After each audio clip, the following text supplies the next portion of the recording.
Welcome to my speech today. I'm going to be talking about a very important topic. Did you know that in Ghana, West Africa, many of the mummies and the children wake up every single morning with one thought on their mind?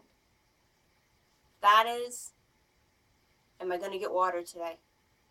Every single morning they wake up before the African sun rises and they get their extremely large metal buckets and they put them on their head. They carry their paint buckets, they strap their little babies to the back and they head out. They go to the last space that they found water and they look to see if there's still some there. If they don't find there, they have to go find another location. Sometimes it takes up to 4 kilometers of walking one way just to find water.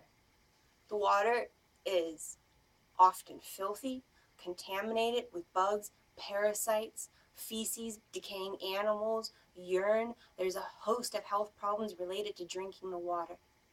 But they have no other choice but to fill their buckets up in that disgusting water, put it on their heads, put it in their arms, and walk 4 kilometers back to where they just woke up from thinking about, am I going to get water today? And the mommies and the children, they're so thankful to their God that they found water today because it gave them the chance of surviving just one more day. This issue is real, is a daily struggle for people in not only Ghana, West Africa, but throughout the world. It's 2017 and achieving access to potable water needs no longer to be an issue for any human being. In this speech, I will talk to you about the importance of having immediate access to potable water and why it should be readily available to every single human being. I will start with talking about why water is essential for life. I'll go on to the reasons why the human body needs water daily.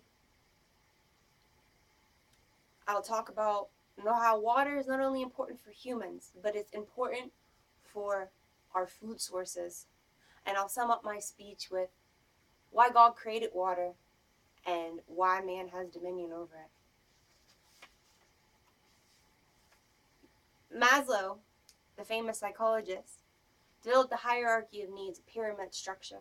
And on the base of that structure was physiological needs, that being the need for food, safety, shelter, water.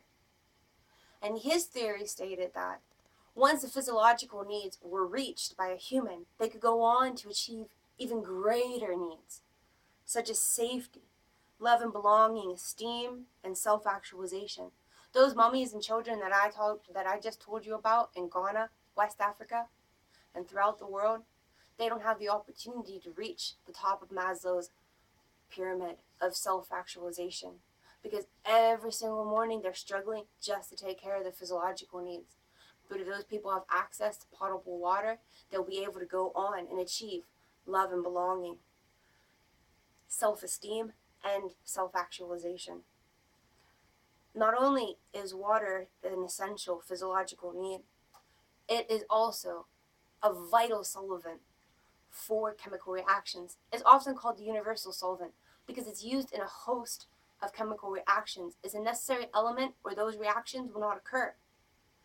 It's used not only in chemical reactions, but also in mineral reactions and in chemical reactions important for nutrition and digestion. The human body needs water to function on a day-to-day level.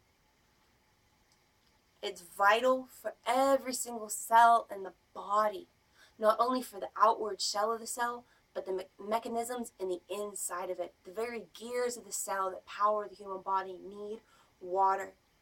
The water attaches itself to oxygen and is able then to be carried out through the entire body.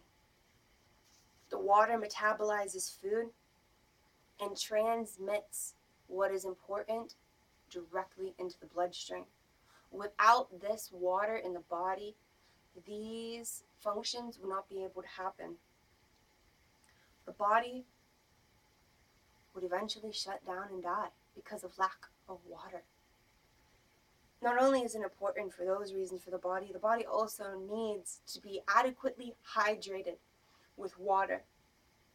For example, flesh, when it is cut, sliced, punctured, there becomes a wound. That can go through the first, second, third layer, can go through muscle, can go through tissue. It can even go down into the bone or through the bone. That wound will have a very slow healing process with the absence of proper hydration in throughout the body. But when the body is properly hydrated and that wound occurs, no matter the depth of it, the body is able to speed up the healing process and to properly close it up and heal the wound. Not only does hydration help wound healing, it helps every single system in the body function properly as intended. For example, the limbic system is able to perceive emotion and to express it properly. The nervous system is able to transmit signals to muscles to move. The cardiovascular system is able to pump blood from head to toe, wherever it needs to be, whenever it needs to be. All these functions in the body occur because the body is properly hydrated. Not only is water essential for the human body, it is also essential for food sources. Plants need water to grow, and certain plants need certain amounts of water. For example, lettuce, the average head of lettuce needs about 15 gallons of water just to grow from a seed into a head of lettuce. Some vegetables and some fruits need more or less water. Chocolate, cocoa bean, actually needs takes about the largest amount of water. It takes up to almost 3,000 pounds of water just for one pot of cocoa bean to grow.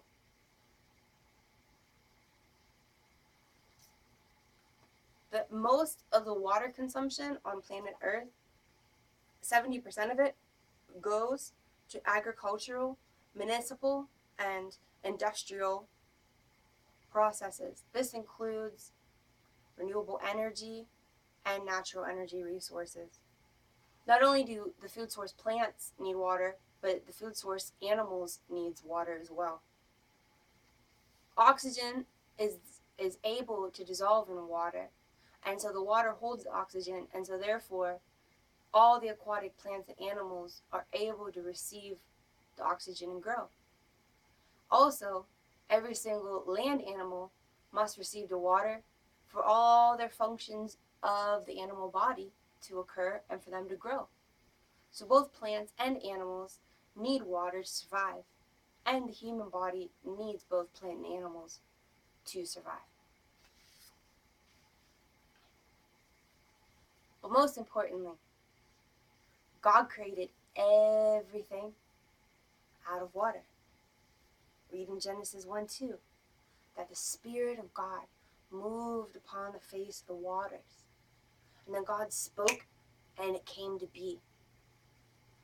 Without the Spirit moving, and without the water, and without God's speech, what could be created?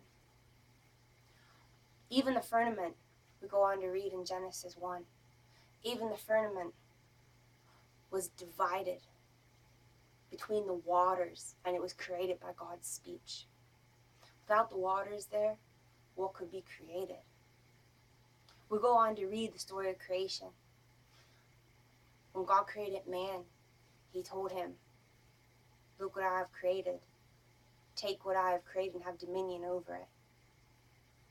And because God created everything out of the water and told man to have dominion over it, and we, man, today are seeds of the original Adam and seeds of the last Jesus Christ, we have dominion over all the water and all that has been created out of the water.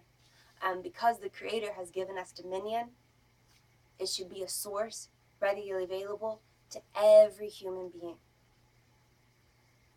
Every human being came from the same seed, Adam. And so every human being has to have access to what God has originally given them. It is the enemy that has taken potable water from people that has caused such suffering for mothers and their babies and the children every day to wake up before the hot African sun rises and search and wonder if they're going to find water for today. I, Kiri Akwanda, will make sure that the people of Ghana, West Africa, will have access to potable water because my Father created it for them as a gift to give them life for today and tomorrow, for generation and generation. Thank you very much for listening to my speech today. God bless.